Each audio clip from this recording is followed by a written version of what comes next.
Baik, Ibu Bapak, saudara-saudara sekalian yang berbahagia, sungguh merupakan kebahagiaan yang luar biasa di pagi hari ini kita berada di Wihara Budayana Surabaya yang amat kita cintai, yang memang sudah kita kenal dari dulu. Yang tempat ini adalah merupakan rumah kita yang kedua setelah kita berada di rumah masing-masing. Semoga seperti itu. Sebelum saya memberikan dhamma, terimalah salam kasih kami dengan asesanti Namo Sang Hyang Adi Budaya, Namo Buddhaya. Tema di pagi hari ini, di hari Minggu ini, saya akan mengambil tema bahwa hidup ini adalah berubah. Gampang toh? Ingat tanya, hidup ini berubah. Berubah tidak Ibu Bapak? Hidup ini berubah, pasti berubah. Karena adalah satu proses kehidupan yang tidak bisa kita tolak lagi. Dari kita lahir, ya, ketika kita lahir nggak mungkin ingat ya, kita lahir menjadi bayi. Sekarang yang diingat adalah anak-anak kita yang pada saat lahir di bumi ini, lahir bayi sehingga menjadi anak-anak, ya kan? Menjadi anak-anak. Biasanya kalau sudah menjadi anak-anak ini, papa mamanya itu yang diingat siapa? Anaknya. Sudah selalu ditanyakan seperti itu, ya Pak Eri ya. Jadi pertama kali bangun ditanyain, yang ditengok bukan papanya atau mamanya, yang ditengok adalah anak yang masih lucu. Semoga tidak HP-nya ya. Sekarang itu begitu bangun tidur, yang dicari apa? Tangannya itu kemana-mana itu biasanya kan lupa mau tidur. Apa? Kalau mau tidur tuh biasanya pegang-pegang HP, ya kan? Akhirnya ketiduran, HP-nya tetap ada di sebelahnya. Kalau dulu ya istrinya selalu berdampingan di sebelahnya. Sekarang kebanyakan orang-orang tuh saya melihat HP-nya yang ada di sampingnya, yang ada di sebelahnya kita, termasuk bantainya. Jujur kan, kadang kita ini mau tidur sambil dengerin apa? Dengerin lagu, ya, dengerin lagu. Mau tidur kita baca-baca, daripada kita baca baik buku, baca parita atau baca yang lain, naskah-naskah dharma, itu biasanya kita baca yang ada di HP kita sambil baca atau sambil penghantar tidur kita, dengan kita menyetel musik yang menghantar tidur, relaksasi, sehingga tidurnya pagi bangunnya itu agak semangat dan bangunnya lebih segar. Barangkali seperti itu. Atau ada yang main game, mau tidur main game dulu, nge-game dulu lah biar bisa tidur. Ada yang seperti itu? Ada Bante, banyak seperti itu. Itulah lahir bayi, jadi anak-anak, sehingga tumbuh menjadi remaja. Di sini ada remaja, ini beberapa saja ya. Tumbuh menjadi remaja. Kalau remaja ini wah sudah. Kalau masih SMP, SD, anak-anak itu gampang, mudah mau ngatur, lumayan. Ayo ke wihara, nah itu ayo kita ke wihara. Sudah ke wihara, diajak kemanapun. Oh,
itu sudah apa, sudah mengatakan cinta. Padahal sekarang ini banyak sekali kamera-kamera jahat yang berseliweran, ya kan? Saya itu kalau di mana difoto di medsos, wah Banti tambah muda, wah Banti tambah, wah semuanya ngalem ya, semuanya nyanjung saya, disanjung-sanjung, wah tambah sehat, tambah seger. Tapi begitu diparani, walah Banti kok sekarang tambah hitam ya, kenapa? Ono seperti itu. Ada, tadi saya sudah ditanyain kok Banti tambah hitam ya. Lumayan lah kalau tambah hitam.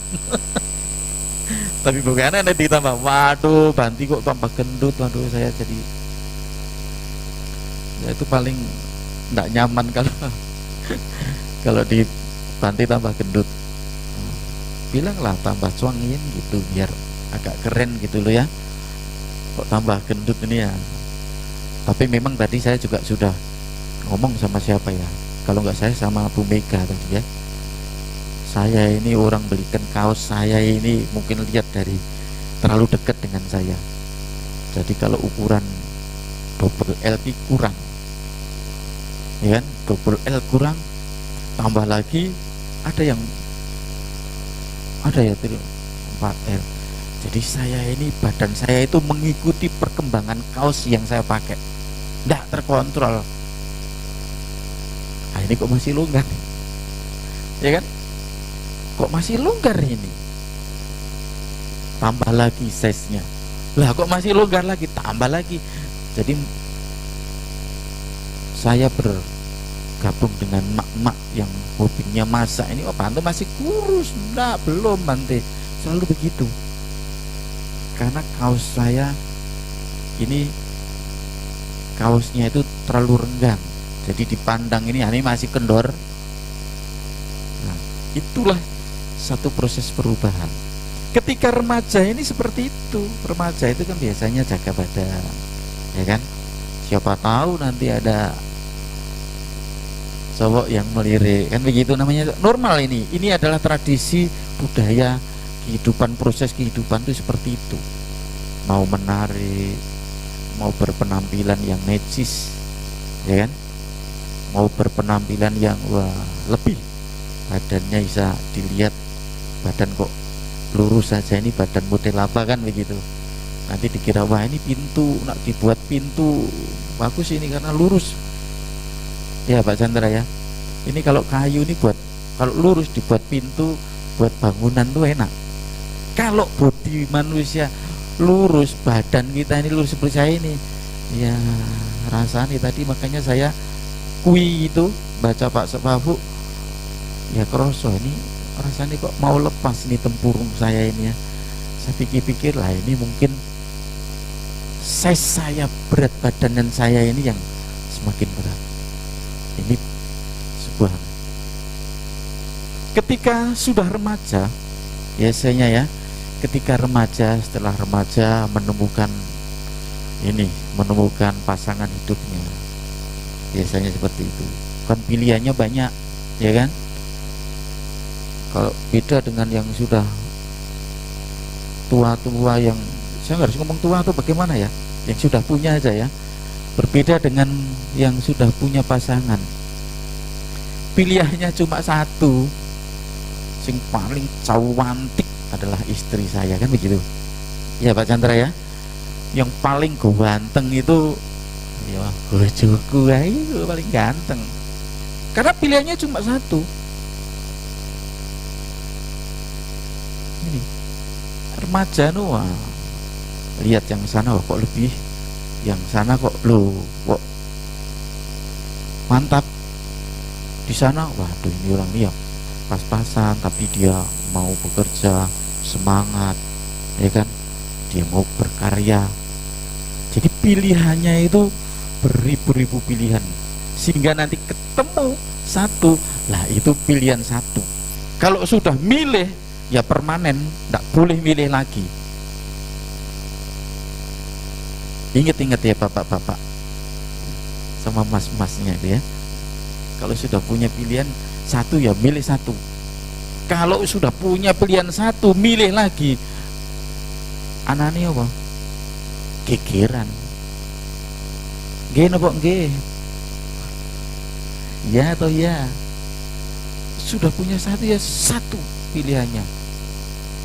Mau kayak apapun ya hewek ya kan gitu. Mau kayak apa ya punya sendiri. Jangan lirik kanan lirik kiri. Kecuali kalau milih baju, pilihannya banyak ya kan. Mau yang model apa kayak ternyata, bukan bajunya Banti, mau kemana, mau di mana, mau apa, pilihannya cuma satu ya, modelnya seperti ini, tidak ada model lain. Ini adalah istri saya, coba ya kan, pilihannya cuma satu. Itulah sebuah kehidupan. Proses remaja ini memang sangat luar biasa bagi ibu-ibu, bapak-bapak yang sudah pernah remaja kan, pengalamannya banyak. Kalau ada lagu ini putus nyambung lagi, atau bagaimana dia biasanya, Mas Udin tahu nih, putus nyambung, lagunya putus nyambung gitu, karena banyak pilihan. Ini saudara-saudara, ketika sudah remaja, merit, punya anak, sudah laul lah, sudah tua, mau milih apa? Mau milih apa kalau yang sudah tua ini? Milihnya apa? Pilihannya hanya satu, sehat. Kalau kita sehat ini ya, mau makan apa aja nggak dilarang, mau kemana aja bisa, ada rombongan ngelencer kemana, wilayah mana, di mana, bisa ngikuti. Tapi kalau nggak sehat, waduh, teman-temannya sudah di mana ini lagian minggu ini, saya sudah nyampe Jogja. Tuh, acara apa? kuliner. Iya apa ya? Kuliner. Sekarang saya tanya, kok nggak kelihatan di wihara itu kemana sih? Saya lagi di luar kota. Loh, kapan berangkat? Kemarin masih ada di rumah kok sekarang. Tadi pagi. Loh, di mana sekarang? Di Solo. Loh, ada acara atau di Solo? Enggak, Bante. Saya cuma makan, lihat makan di sana. Nanti ya siang pulang. Makannya siang di sana. Iya kan? Karena bisa gaspol ke sana. Sudah sampai sana. Kalau Pak Heri yang nyetir itu 2 jam udah nyampe Solo. Terbang cepat. Itulah saudara-saudara sekalian yang saya kasih. Jadi kehidupan ini ya seperti itu, mengalir, selalu berubah. Kita itu begini, sebentar satu napas itu sudah ada perubahan, sudah proses perubahan. Seperti halnya seperti saya dulu pernah jadi apa saja ibaratnya, ya kan? Resiko jadi presiden itu harus apa? Harus memahami kehidupan bahwa nanti satu saat saya tidak jadi presiden lagi. Ono jangka waktunya ternyata. Iya kan? Jadi gubernur pun seperti itu. Tidak mau mempertahankan kedudukannya. Saya tidak mau jadi rakyat biasa. Saya ingin jadi buatan saged. Tidak iso. Karena ada limitnya, ada jangka waktunya. Berubah terus, berubah. Inilah halnya seperti anak-anak bayi. Dari bayi biasanya ke anak-anak itu orang tuanya biasanya apa? Wah, bopong, wah digendong-gendong, dicium-cium, disayang-sayang. Nggih mboten. Kok bayi itu lucu, wah gemes, mau pipinya mau dikenal, mau di apa, diposting-posting di Facebook, dimana masih lucu sekali. Ya kan? Kalau udah remaja ya kita lihat postingannya anaknya. Ya kan? Kalau sudah remaja ya waduh anak saya lagi di mana nih, posting foto yang cantik, anak saya yang cantik. Cuma begitu aja. Enggak posting tapi dia sendiri sudah posting. Lewat gini nggak mungkin seperti mau dipeluk-peluk kayak anak kecil, kayak Rafin ini ya. Ini mungkin.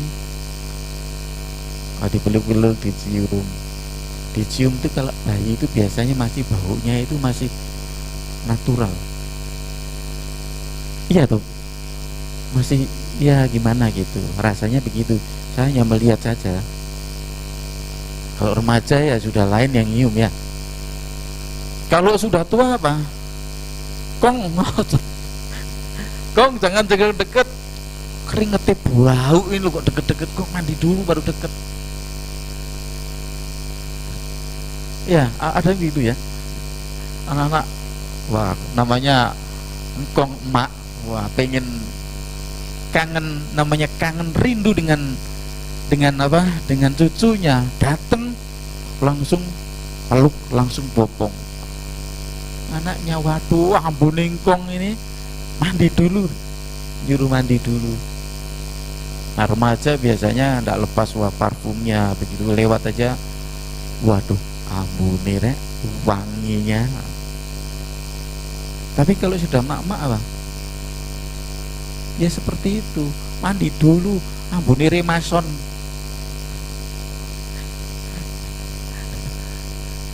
Di mobil kawanannya apa remason. Ini bawa mak-mak itu begitu. Ya mak ya betul ya. Mana-mana ya bawa remason, bawa minyak kayu putih. Pernah bau bawa mak-mak mambuni remason di mobil? Pernah toh? Pernah ya Pak Chandra ya? Yang biasa nyupir ya, wah ini siapa nih, mak siapa bawa remason di mobil. Padahal kalau di mobil ada AC, bawa remason biasanya di mata itu pedes. Tapi namanya mak-mak kan, namanya sakit ya, wah ya biarin lah. Karena sudah mak udah engkong itu biasanya ambune nggak wangi, ambune udah remason. Proses ambune ya juga proses. Tapi kalau ketika sudah mati, ambune apa Romo Heru? Wong mati itu ambune apa? Hah? Minyak nyong-nyong lah kita toh. Yang baunya kecil natural, sudah remaja, ambune wangi ini pol, sudah laule, sudah tua, ambune remason, nek mati ambune minyak nyong-nyong loh. Ya atau ya? Itu nggak bisa ditolak begitu. Jangan kita, wong bodi kita, badan kita itu pagi sore kalau panas. Surabaya ini kalau sudah mendekati 40 derajat, nek adus cuma ping pindo, adusnya ping pindo itu kurang Pak. Metu baru aktivitas sedikit aktivitas saja sudah waduh derumus, ongkep, sudah berkeringat, mandi lagi, terus begitu. Ini aja mengalami proses yang kalau dulu mungkin saya di Stawang dipandang tuh nyaman, sekarang nanya mandang apalagi lebih jelas lagi mandang saya ini sudah gak karu-karuan. Cuma kalau memandang saya jangan pakai kamera yang 360, yang pakai itu apa namanya di HP itu yang cantik, nanti kacamatanya atau kacamatanya diganti yang supaya ketika mandang orang itu menjadi wah, lebih muda, lebih ganteng. Bisa los natural pandang ya sudah dilihat ya sudah aneh-aneh, sudah gendutnya, sudah ya semuanya sudah ada. Inilah sebuah proses kehidupan di mana kita harus menyadari akan kehidupan ini. Yang dulunya tidak punya mobil akhirnya punya mobil dan seterusnya. Dan ini tidak boleh diikat, digenggam sampai berdarah-darah. Tidak bisa, mobil saya tidak boleh licet, mobil saya harus bagus, harus digenggam, gak boleh. Tidak bisa, karena berubah. Kalau mobil sudah umur 10 tahun suruh mau lus ya dibungkus di garasi pakai plastik, nggak usah dipakai, dibuka tetap ada tidak mulusnya, padahal tidak dipakai karena usia. Karetnya pun mati, kinyalatos, tidak bisa, bannya nggak bisa dipakai, ini sudah expired. Manusia begitu, kalau sudah tua itu mau duduk lama-lama aja, aduh, sobekernya ini, joinnya itu sudah enggak, armnya ini sudah nggak bisa, udah ceket. Ini usia. Inilah sebuah proses kehidupan yang lahir, bayi, anak-anak, remaja, tua, dan mati. Maka di dalam Dhammapada bab 10 ayat yang 135 Buddha mengatakan, Buddha bersabda, bagaikan seorang penggembala menghalau sapi-sapinya dengan tongkat ke padang rumput, begitu juga umur tua dan kematian menghalau kehidupan makhluk-makhluk itu. Coba bayangin, kalau kita mau meresapi, memahami, kita ini saja ini mau ngantri tok asli ini, tidak lebih dari itu. Kita itu ngantri mau ngapa, yang modelnya kayak apapun kita ini ngantri. Kalau kita sudah memahami itu kehidupan ini, wah kita itu ya Buddha katakan juga kita harus banyak melakukan kebajikan. Teori yang sudah dimiliki, yang sudah dipunyai, dipraktekno, nggak disimpan. Banyak teori tapi tidak dilakoni. Seperti apa? Seperti kita itu kalau ini kan lihat HP lagi kan, seperti kita kalau lihat Google Map ya. Wah, saya kalau sini mau ke situ Bondo, mau gitu bang, berapa lama sih sini situ Bondo tuh? Google Map, klik situ Bondo, waduh, ya adoy, padahal belum dilakoni, belum dijalani. Mau ke Solo mau kuliner, lewat Google Map, ketik Solo, rumah makan apa ya di Solo nggak tahu saya, cari rumah makan di sana. Lo ternyata cedek tapi dekat, tapi kalau tidak dijalani ya ora teko, tidak sampai ya atau ya tidak sampai. Kita ini sedikit pemahaman tapi kita jalani, kita mengerti tapi kita ngelakoni. Biasanya akeh teori ini ngomongnya akeh, kawalak pisan ngomongnya tapi gak eruh ngene. Biasanya seperti itu. Orang tidak mendukung, orang tidak pernah mau berpartisipasi, tapi gawalake kalau ngomong, aduh, telinga ini kalau nggak dikasih kawat bisa gini, bisa bergerak-gerak karena saking galak dan tajamnya. Mudah-mudahan di sini tidak ada. Begitu pula kehidupan ini. Buddha juga sudah luar biasa. Nanti kalau teori ini ada-ada nggak pernah ada yang diparani ya Allah. Ngerti ini surga neraka. Terus surga ini mana, neraka mana, nggak kroso, nggak terasa kalau saat ini kita menikmati surga di dunia ini. Sampai mohon maaf, nak nyimpen barang yang berharga itu sampai rapat, dikunci takut nanti di kuncinya itu duplikat orang kasih dilas seperti itu, takut. Wah, ini saya punya ini, nggak tahu kalau dia itu akan mengalami proses namanya proses kematian. Kita itu mau mati, ada yang takut ngomong mati itu, ada yang takut ya, ada yang takut. Pemesyong itu aja takut ya. Waduh, saya nek ke orang meninggal itu ya takut, nggak pernah ngikut putih karena mati.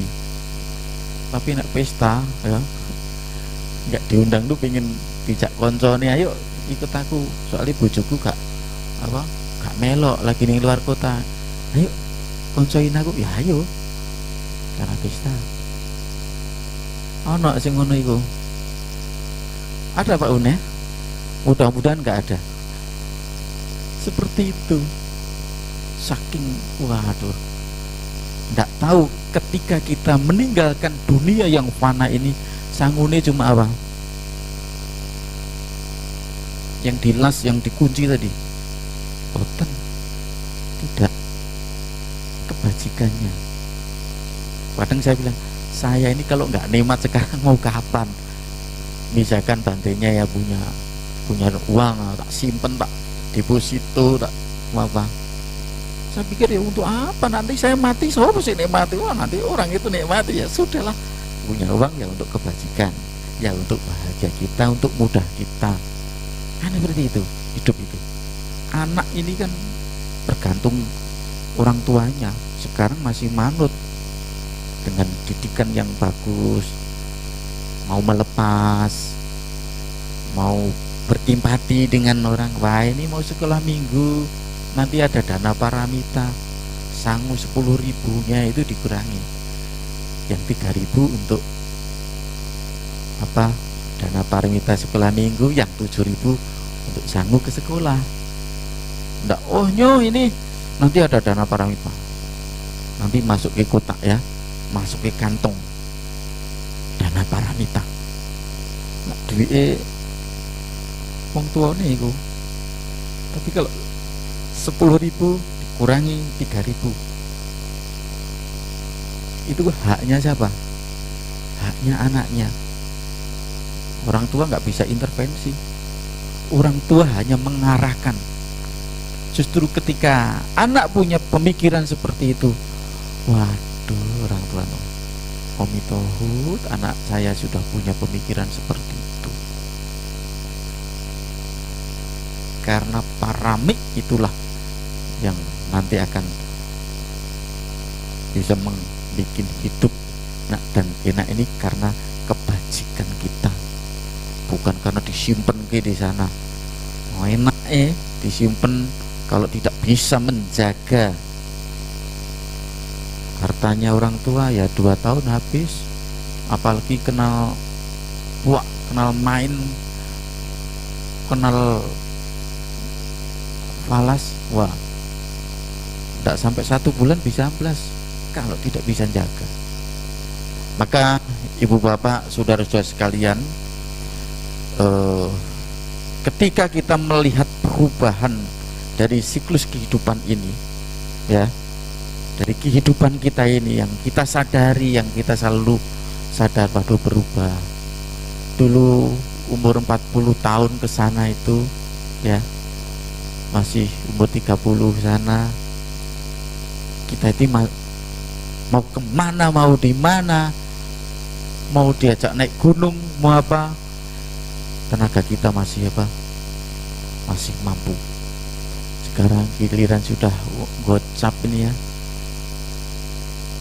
mau nyetir aja, nyetir itu kan ya nyupir gaspol sudah sampai, ya sudah nyupir 8 jam itu sudah terasa, supir 10 jam itu sudah sangat terasa. Iya enggak?